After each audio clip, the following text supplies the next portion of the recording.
세월호 침몰 사고가 일어난 이후 가톨릭대학교 곳곳에서는 세월호 사건에 관한 움직임이 보이고 있습니다. 가톨릭대 국제관에서는 총학생회가 주최한 분향소가 4월 30일부터 5월 16일까지 진행되었습니다.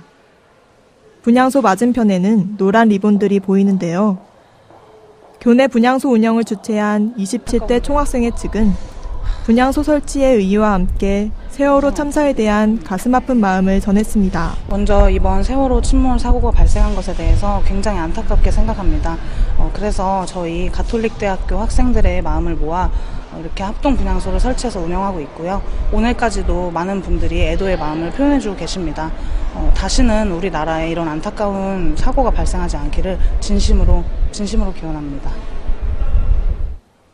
교내 분향소를 다녀간 가대 학우들의 작은 편지들과 노란 리본들은 운영 기간이 끝난 이후 안산 합동 분향소로 전달되었다고 합니다. 몇몇 학생들은 희생자 유가족들에게 실질적인 도움이 될 수 있는 서명운동을 벌이기도 했습니다.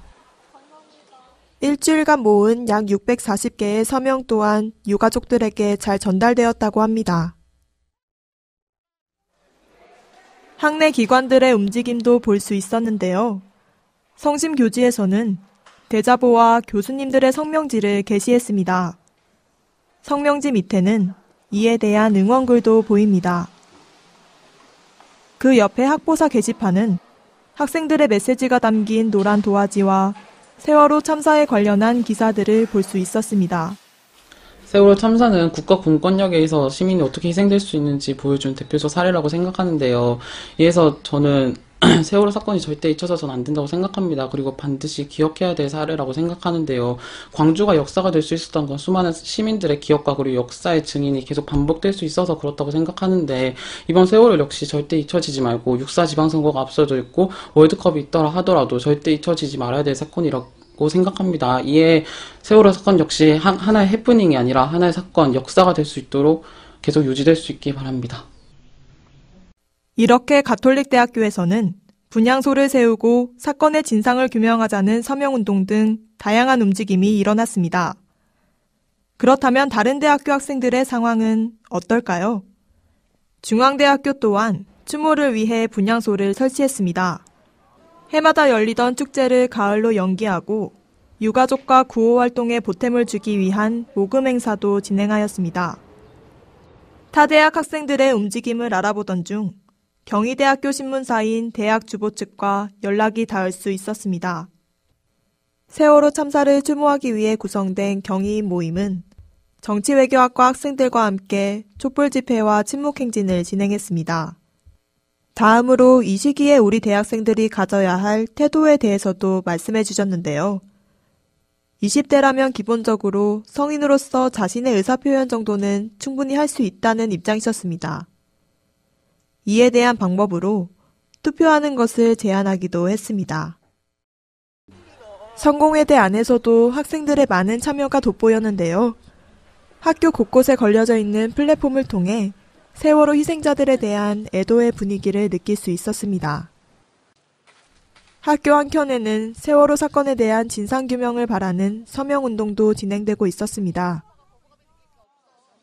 그리고 저희는 세월호 사건에 큰 관심을 가지고 있는 성공회대 학우분을 만나보았습니다. 이 사회가 돈이 사람보다는 중요하지 않다. 사람이 돈보다 우선이다. 이 정도 사실 다들 공감하고 계실 것 같아요. 그것을 어떻게 달성할지가 관건인 것 같고, 그러기 위해선 지금 이 구조에 대한 책임을 물어야 되고, 이 구조의 책임자가 누구냐라고 했을 때 정권이다. 이 정부 통째로, 정부.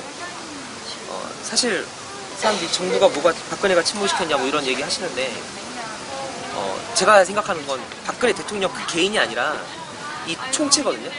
대한민국 국가를 구성하고 있는 이 총체를 다 드러내야 된다고 생각합니다.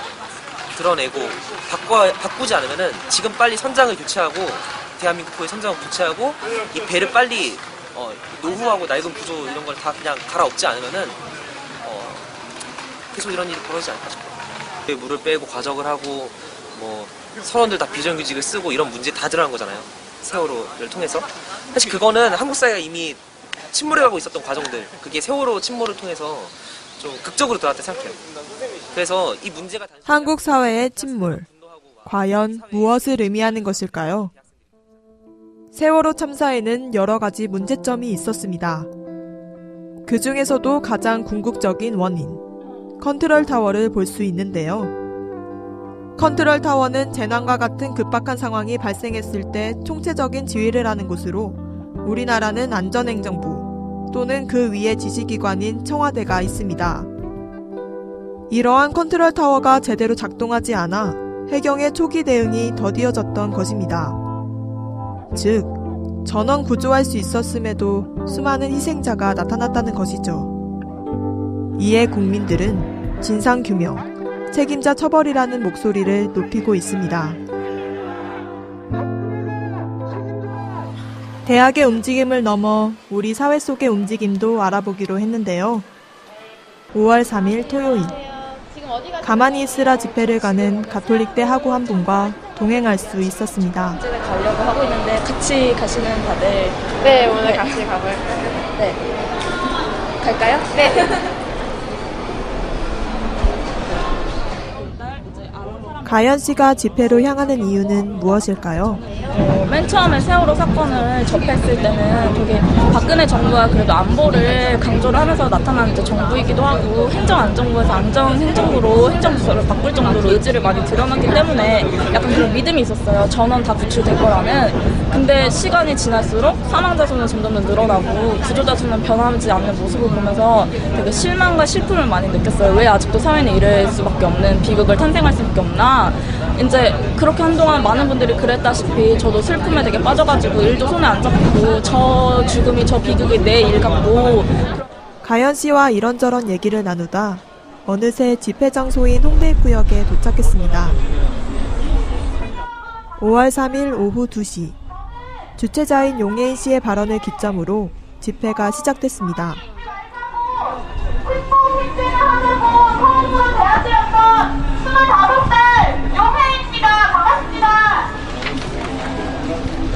용혜인 씨의 발언이 끝난 뒤 각기 계층의 시민 자유 발언을 들을 수 있었는데요. 자유 발언이 끝난 후 홍대 거리를 시작으로 침묵 행진이 이어졌습니다. 그 시각 홍대 거리에는 침묵 행진을 하는 사람들, 그것을 지켜보는 사람들, 그저 지나쳐가는 사람들로 나뉘어 있었는데요. 이를 지켜보는 시민과 대화를 나눠보았습니다. 이 시위에 오늘 참여를 하려고 했었는데 사실 약속이 있어서 참여를 못했던 거였어요. 그래서 좀 같이 참여하지 못해서 좀 미안한 것도 있고, 이 세월호 사건은 진짜 분노로 바꾸는 게 맞다고 생각하고요. 사후 대처를 못한 건 정부의 책임이니까 그건 박근혜 대통령이 제대로 책임지고 해결해야 할 문제라고 저는 생각해요. 네. 약 1시간 동안 이루어진 홍대 거리 침묵 행진 이후 다시 자유발언 시간을 가졌습니다. 안녕하세요. 저 재미교포 백상우입니다. 그냥 참수하고 싶었는데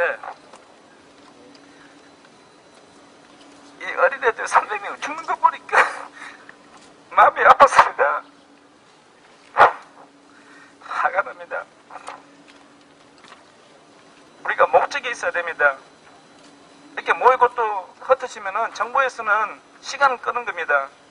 끄면서 우리가 잊어먹고 또 지나가고, 이 젊은 애들이 또 용감하고 겁이 없어서 뭉쳤는데 이게 숫자가 참 작습니다. 보면은 300명이 죽었는데 길에서 모는 애를 봅니까? 말도 안 됩니다. 딴 나라에서는 다 뭉쳐서 침묵하는 건데 이건 자기 문제 아니라고 생각하고 이 정신 차린 분들만 여기 모여 있으니까, 아이들아, 미안하다. 내가 너희들의 어른이다. 우리가 너희들을 죽였다. 우리들을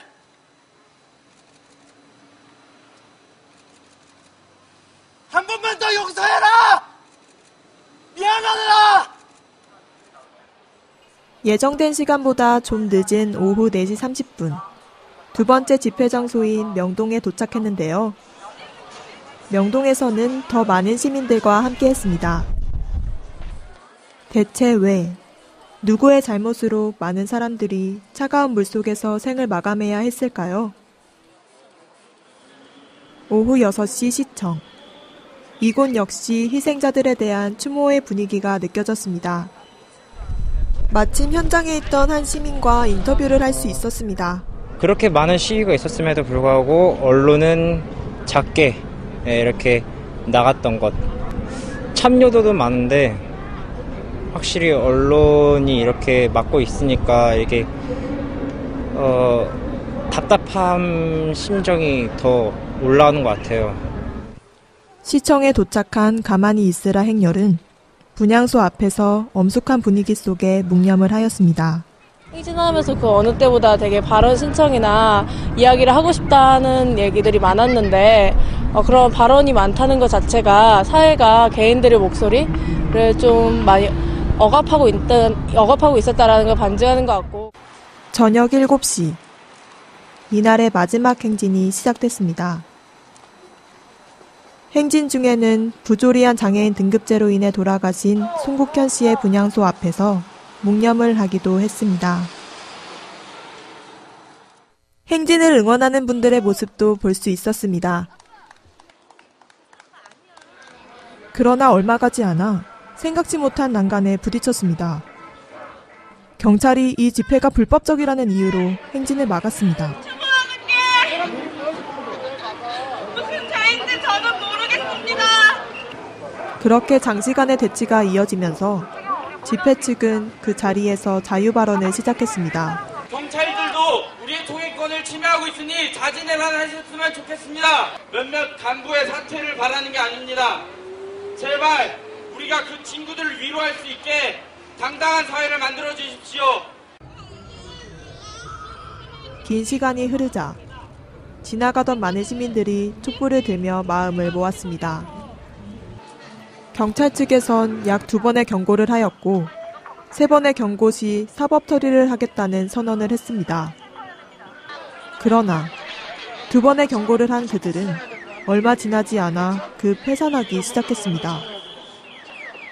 집회 측은 다시 침묵 행진을 이어갔고 밤 10시경 마지막 자유 발언을 끝으로 이날의 집회는 마무리되었습니다. 여러분들이 가만히 있지 않겠다고 목소리를 모아서 이야기해주신 덕분에 그러던 중 저희는 가만히 있으라 행진을 시작한 용혜인 씨를 만나보았습니다.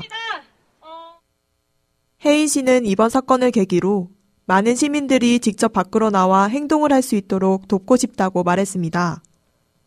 또한 이러한 움직임을 통해 사회 구조를 바꾸는 것이 가장 큰 목적이라고 하셨는데요. 혜인 씨는 집회에 나오는 걸 주저하는 대학생들에게 하고 싶은 말도 전했습니다. 사고가 발생한 지 25일째 되던 5월 10일 토요일, 안산 문화광장에서는 노란 물결이 가득 흘렀습니다. 이날은 유독 날이 더웠는데요. 사람들이 많이 모이지 않을 것 같다는 예상과 달리 2만여 명의 사람들이 함께 추모 행사를 진행하며 슬픔을 나눴습니다. 아무것도 모를 것 같은 아이들부터 누군가의 가족일지도 모르는 사람들까지 모두가 세월호 희생자들을 위로했습니다. 사고로 희생된 단원고 학생의 어머니께서 진심이 가득 담긴 편지를 낭독하셨을 땐 이곳은 눈물로 가득 찼습니다. 엄마, 아빠 사랑해요. 내 동생 어떡하지라고 마지막 영상으로 남긴 천사 같은 내 아이들아 너무 고맙다. 너가 내 아들이 되어줘서 그리고 앞으로 평생 단원고 2학년 4반 7번 김동혁의 엄마로 살게 해줘서 너무 감사하다. 너가 가장 힘든 시간에 너와 함께 있지 못해서 정말 미안하다. 그리고 너가 걱정했던 너의 여동생, 너의 착한 아빠 꼭 이세 엄마가 지켜줄게. 동혁아 사랑해! 이 행사는 함께 촛불을 들 뿐만 아니라 노란 리본과 함께 아이들에게 보내는 메시지도 곳곳에서 볼 수 있었는데요. 안산 집회에 참여한 저희 제작진 한 명의 목소리를 들어보았습니다. 여기에 오기 전에는 그냥 이 사건이 마음 아프고 슬픈 일로만 생각됐는데 막상 기회가 돼서 친구들이랑 와보니까 생각보다 많은 사람들이 모인 거에서 저도 어쩌면 이렇게 많은 사람들이 모이면 우리나라가 좀 바뀌지 않을까 그런 생각을 했고요. 이렇게 기회 내서 찾아오기 어려운 건 맞지만 그래도 적은 사람들이 모여서 큰 힘이 되는 거니까 많은 사람들이 용기 내줘서 같이 모여서 같은 마음으로 행동을 이어나갔으면 좋겠습니다. 안산 대규모 촛불 집회 외에도 전국 곳곳에서 세월호 희생자들을 위한 추모 집회가 열렸는데요. 그중 부천역에서 열린 한 집회를 취재할 수 있었습니다. 부천역에서 열린 집회는 무능력한 정부의 대책을 비판함과 동시에 희생자들을 추모하는 집회였습니다. 집회는 약 20분간의 자유발언을 시작으로 침묵행진을 이어나갔습니다. 가만히 있으라. 어른들이 우리들에게 늘 하는 말입니다. 그러나 과연 가만히 있는 것이 정말 사회를 위한 행동일까요? 중간에는 자유발언도 있었는데요. 이런 모습은 지나가는 사람들의 이목을 끌었습니다. 지금 제가 신문 방송학에서 배우는 건요. 커뮤니케이션, 소통이에요. 지금 세월의 모든 사건을 국민의 입장에서 방송해 언론은 정작 정부와 국민과의 소통의 매개체가 되는 것이 아니라 쟤네 뭐야? 왜 북한을 들고 있어? 뭐 이런 말들. 이제 세월호 끝난 거 아닌가? 차가운 바다에서 수백 명이 빠져 죽었는데 우리가 이걸 이렇게 잊어가고 있구나. 그렇게 자유발언을 끝으로 이날의 집회는 막을 내렸습니다. 한 달이란 시간 동안 정말 많이 잊혀진 것 같다. 두렵기도 하고 우리가 이런 상황 속에서 우리가 과연 무엇을 할 수 있을지에 대한 그런 고민도 더 커졌고 하지만 한 달이란 시간 동안 참 많은 게 드러났잖아요. 비단 선장만의 잘못이 아니라 이게 대한민국 사회의 모순이 드러나진 이런 참사다 보니까 우리들이 바꾸지 않으면 안 되겠다라는 그런 생각이 더 커졌고 부정적인 생각을 가진 분들하고 더 많이 연결고리를 만들 수밖에 없을 것 같아요. 한편 청계광장 집회는 매주 토요일 6시마다 진행되고 있었습니다. 범국민적인 집회인 만큼 다양한 사람들을 만나볼 수 있었는데요. 청계광장 촛불 집회는 세월호 참사 대응 각계 원탁회의 주최로 열렸습니다. 이 원탁회의는 5월 1일 1차 각계 간담회가 열렸으며 범국민적 대응에 대한 모색에서부터 만들어졌다고 합니다. 엄마의 노란 손수건은 눈물만 흘리는 엄마가 되지 않겠다는 전국 어머님들의 마음이 모여 만들어진 모임입니다. 엄마의 분노를 나는 손빛에 들었습니다.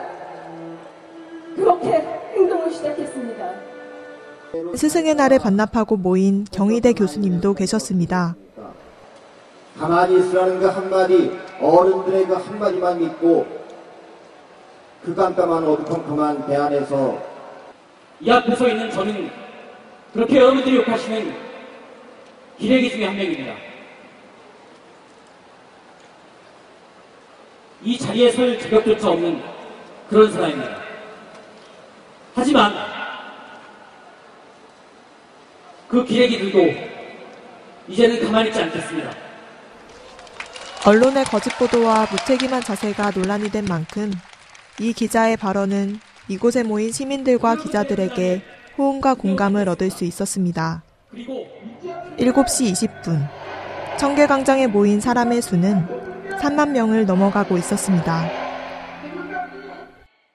가만히 있으라 침묵 집회를 제안하신 용혜인 씨와 검은티 행동을 기획한 권순영 씨, 그리고 삭발을 하고 단식 투쟁을 하고 있는 신학대 학생의 발언이 이어졌습니다. 이들 모두 슬픔과 분노에서 멈출 것이 아니라 행동하는 것이 중요하다고 강조했습니다.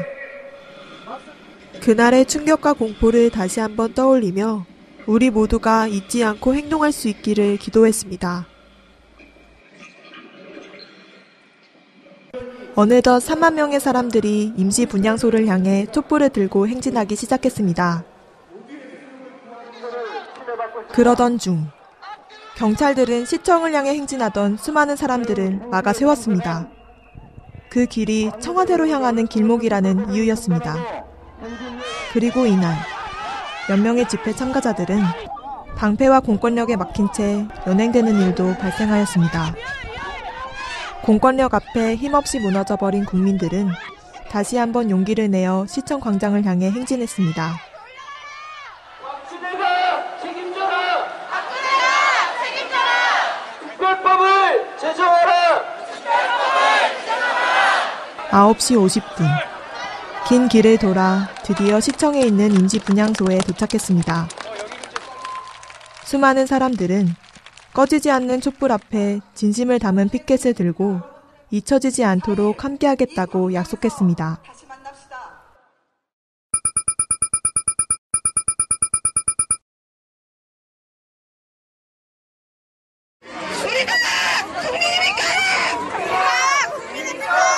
113명. 이날 연행된 사람들의 숫자입니다. 연행 과정에서는 다소 시민들이 위험해 보이기도 합니다.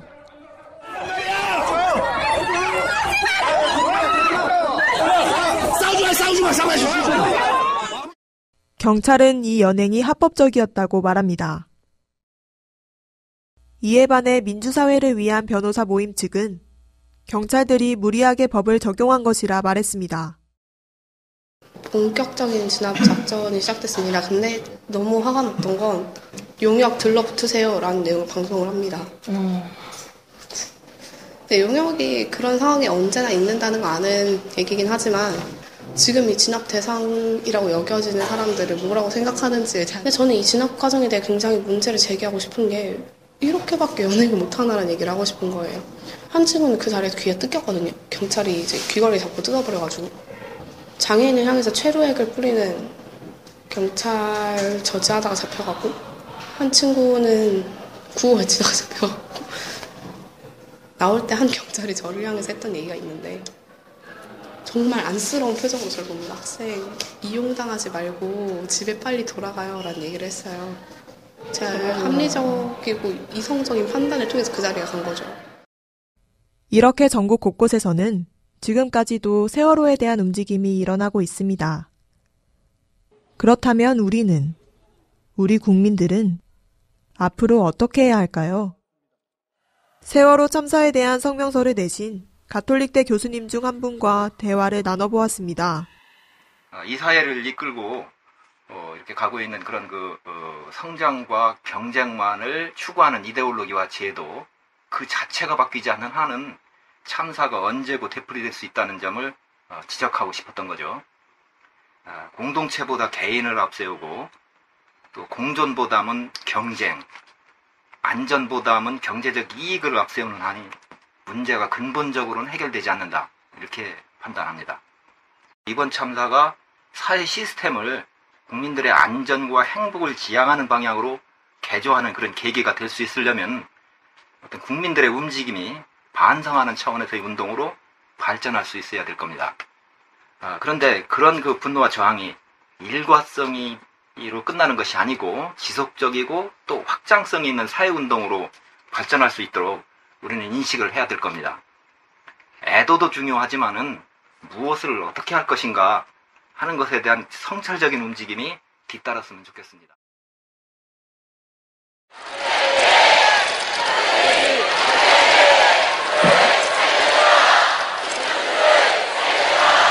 잊지 않을게!